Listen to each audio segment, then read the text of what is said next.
कि मायावती को की जगह को फिल करने की कोशिश कर रहे हैं? देखिए, मायावती जी तो बहन जी हमारी बड़ी नेता है, वो सत्ता में है ही नहीं। हम तो जो लोग सत्ता में बैठे हैं उनको हटा के अपने लोगों को सत्ता में लाना चाहते हैं।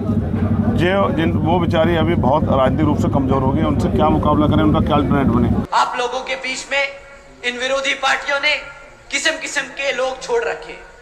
अब नाम लेके उनको बताना क्या, उनको हवा देने की कोई जरूरत नहीं। शेखर भैया जिंदाबाद, जिंदाबाद, जिंदाबाद। उत्तर प्रदेश की नगीना लोकसभा सीट की गिनती राज्य की हॉट सीटों में हो रही है। इसकी सबसे बड़ी वजह है आजाद समाज पार्टी के अध्यक्ष चंद्रशेखर आजाद इस सीट से पहली बार लोकसभा चुनाव लड़ रहे हैं। इस सीट पर सपा, बसपा और बीजेपी के प्रत्याशियों ने भी अपना पूरा जोर लगाया हुआ है। नगीना लोकसभा सीट एक तरह से मायावती के लिए नाक की लड़ाई बन गई है। क्यों दिलचस्प है नगीना की लड़ाई? नगीना में इस वक्त सबसे ज्यादा अगर किसी उम्मीदवार की चर्चा है तो वो है चंद्रशेखर आजाद। पहली बार चंद्रशेखर आजाद इस सीट से अपनी किस्मत आजमा रहे हैं, वो भी अकेले, यानी किसी पार्टी ने उन्हें अपना समर्थन नहीं दिया है। वो अपनी पार्टी आजाद समाज पार्टी से चुनावी मैदान में है और जिसका चुनाव चिन्ह केतली है। इस सीट पर बीजेपी ने 3 बार के विधायक ओम कुमार को अपना उम्मीदवार बनाया है। समाजवादी पार्टी ने मनोज कुमार को अपना उम्मीदवार बनाया है, जबकि बीएसपी ने सुरेंद्र मैनवाल को अपना प्रत्याशी घोषित किया है। चंद्रशेखर आजाद के सामने क्या है चुनौती? नगीना लोकसभा में चुनाव प्रचार अभी शुरुआती दौर में है और यहां हर कोई इस बात की चर्चा कर रहा है कि क्या मुकाबले में चंद्रशेखर चुनाव जीत पाएंगे।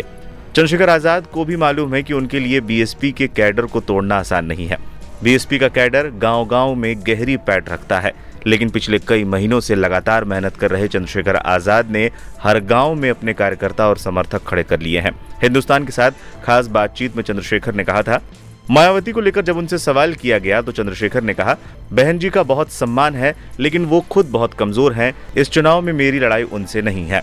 ये पूछे जाने पर कि नगीना में आपकी टक्कर किससे है, पर चंद्रशेखर ने क्या कहा था, आप खुद सुन लीजिए। खुद से जितनी मेहनत करेंगे उतनी कामयाबी की तरफ बढ़ेंगे। और चैन से बैठ के हमने खरगोश और कछुए की कहानी बचपन में पढ़ी है। खरगोश चैन से बैठ के सो गया, कछुआ क्या हरा देगा, कछुआ जीत गया। हम कछुए की चाल में चलेंगे ना खरगोश की, बुद्ध के दिखाए रास्ते में मध्यम मार्ग चलेंगे और चलते रहेंगे और लोगों के विश्वास को, प्यार को, उनके आशीर्वाद को प्राप्त करते रहेंगे। आकाश आनंद ने भी कमर कस रखी है। उधर मायावती ने अपने भतीजे आकाश आनंद को चुनाव प्रचार में लॉन्च करने के लिए नगीना को ही चुना। नगीना चुनाव प्रचार में आकाश आनंद ने सबसे ज्यादा चंद्रशेखर आजाद को ही अपने निशाने पर लिया। आकाश आनंद ने मंच से चंद्रशेखर का नाम लिए बगैर बोलते हुए कहा, ये लोग युवाओं को भड़काते हैं और जब इनके ऊपर मुकदमे होते हैं तब ये इन्हें बीच मझधार में छोड़ देते हैं। ऐसे लोगों से सावधान रहने की जरूरत है। साथियों, पिछले कुछ सालों से आप लोगों के बीच में इन विरोधी पार्टियों ने किस्म किस्म के लोग छोड़ रखे। अब नाम लेके उनको बताना क्या, उनको हवा देने की कोई जरूरत नहीं, पर वो आप लोगों को कुछ इस तरीके से भटका रहे हैं, वो मैं काम आपके सामने रख देता हूँ।